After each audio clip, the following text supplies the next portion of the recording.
এই মিষ্টিটা তৈরি করতে আমার একদমই ময়দা লাগেনি, শুধু সাধারণ আটা দিয়ে তৈরি করেছি। অনেক সময় খুব সাধারণ কিছু উপকরণ দিয়েই এমন একটা মিষ্টি তৈরি করা যায় যেটা খেতে যেমন ভালো লাগে, দেখতেও তেমন সুন্দর লাগে। নমস্কার, আমি মধুশ্রী। আপনাদের সবাইকে আমার কুক উইথ মধুশ্রী চ্যানেলে আন্তরিক স্বাগতম। তাহলে চলুন শুরু করা যাক। প্রথমেই একটা পাত্রে এই কাপের পরিমাপে 2 কাপের মতো আটা নিয়ে নিলাম। এখানে একটা বিষয় আমি আবারও বলে রাখি, আজকের এই রেসিপিতে আমি একদমই ময়দা ব্যবহার করছি না, শুধু সাধারণ যে আটা আমরা প্রতিদিন রুটি বানানোর জন্য ব্যবহার করি সেই আটাই ব্যবহার করছি। এই আটার মধ্যে কিছু উপকরণ দিয়ে দিতে হবে। প্রথমে 1 চামচের অর্ধেক চামচ বেকিং সোডাটা দিয়ে দিতে হবে, বেকিং পাউডারটা কিন্তু না।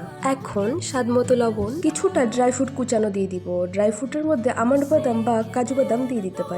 এই ড্রাই ফ্রুট দেওয়াটা অপশনাল, কিন্তু যেহেতু এটা আটা দিয়ে তৈরি হচ্ছে তো এটা দিলে টেস্টটা অনেক বেড়ে যায়। এরপরে 2 চামচের মতো ঘি দিয়ে দেব। আপনারা ঘিয়ের পরিবর্তে তেলটাও ইউজ করতে পারেন। এখন একটা গুরুত্বপূর্ণ কথা, আপনি এখানে এই জায়ফলটা একটু গ্রেট করে দিয়ে দিতে পারেন। সত্যি বলছি, এই জায়ফলটা দিলে এর টেস্ট দ্বিগুণ বেড়ে যায়। কিন্তু আপনি এখানে এটি স্কিপও করতে পারেন, কোনো সমস্যা নেই। এখন এই সবকটি উপকরণ দিয়ে আটাটা একটু ভালো করে মিশিয়ে নিতে হবে।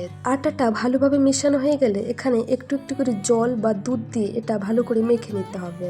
কিন্তু আপনি দুধ বা জল যেটাই ব্যবহার করেন না কেন, একটু উষ্ণ গরম হওয়া জরুরি।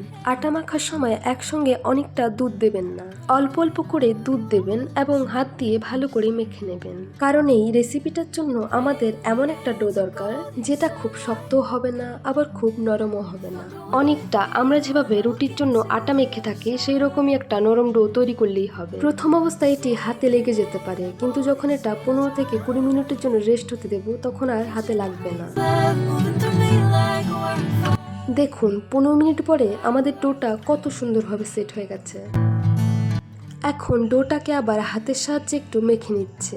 এটাকে লম্বা করে বেলে নিতে হবে। লম্বা মতন হয়ে গেলে হাতের সাহায্যে ছোট ছোট লেচি কেটে নিতে হবে। সবগুলো লেচি যতটা সম্ভব একই রাখার চেষ্টা করবেন এবং এই লেচিগুলোকে ভালো মতন গোল করে নেব। এবার আসছে এই রেসিপির একটা সুন্দর অংশ। বানিয়ে রাখা টুকরোগুলো হাত দিয়ে একটু লম্বাটে শেপ করে নিচ্ছি। আমি যেভাবে করছি সেইভাবেই করে নেবেন। প্রথমে মাঝখানে, তারপরে 2 সাইডে হাতের সাহায্যে বেলে নিতে হবে। আমি আরেকটি করে দেখাচ্ছি। খুব বেশি নিখুঁত শেপ করার দরকার নেই।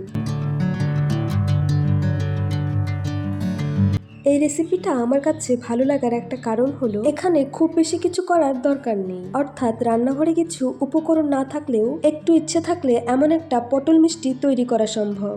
এইভাবেই একে একে সব মিষ্টি তৈরি করে নিলাম। এখন এগুলি ভাজার জন্য একদম প্রস্তুত। কড়াইয়ে পরিমাণ মতো তেল দিয়ে হালকা গরম হওয়ার পর এবার একে একে তৈরি করা মিষ্টিগুলো তেলের মধ্যে দিয়ে দিচ্ছি। একসঙ্গে অনেকগুলো দেবেন না, কড়াইয়ের জন্য এগুলো নাড়াচাড়া করার জায়গা পায়। তেলটা কিন্তু একেবারে ধোয়া ওঠার মতো গরম করবেন না, একদম লো ফ্লেমে রাখবেন। তেলে দেওয়ার প্রথমেই এগুলো নাড়াচাড়া করতে যাবেন না।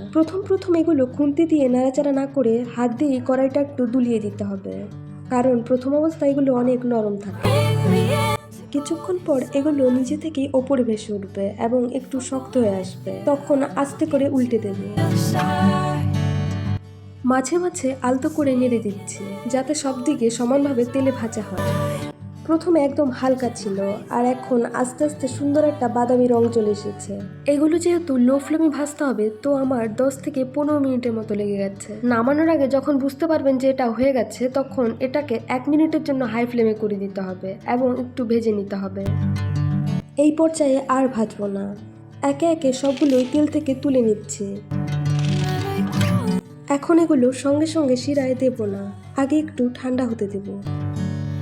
এখন আসছে আমাদের রেসিপির সবচেয়ে গুরুত্বপূর্ণ অংশ, মিষ্টির শিরাটি বানিয়ে নেওয়ার পালা। এর জন্য একটা কড়াইয়ে পরিমাণ মতো চিনি দিচ্ছি। আমি এখানে 1 বাটির মতো নিয়ে নিয়েছি, আপনাদের যতটা লাগবে সেই হিসাবে বুঝে নেবেন। এর সঙ্গে অল্প পরিমাণে জল দিয়ে দিচ্ছি। জল খুব বেশি দেবেন না, কারণ আমাদের শিরাটা বেশি পাতলা করার দরকার নেই। আঁচটা মাঝারি রাখছি। চিনি ধীরে ধীরে গলে যাচ্ছে।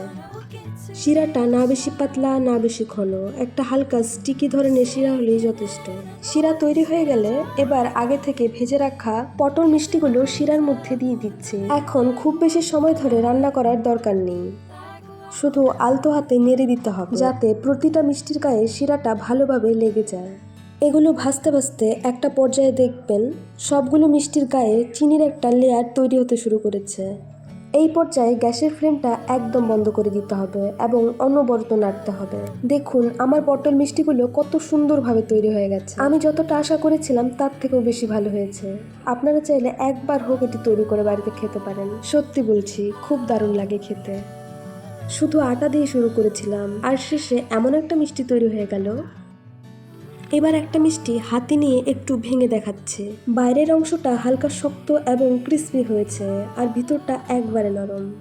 তো আজকে শুধু আটা দিয়ে ময়দা ছাড়া তৈরি মিষ্টির রেসিপিটা আপনাদের কেমন লাগলো অবশ্যই কমেন্টে জানাবেন। আপনারা যদি বাড়িতে এই রেসিপিটা বানান তাহলে সেটাও জানাতে পারেন। ভিডিওটা ভালো লাগলে একটা লাইক করবেন এবং কাছের মানুষদের সঙ্গে শেয়ার করে দেবেন। আর আমার পরিবারে নতুন হয়ে থাকলে চ্যানেলটা সাবস্ক্রাইব করে পাশে থাকবেন।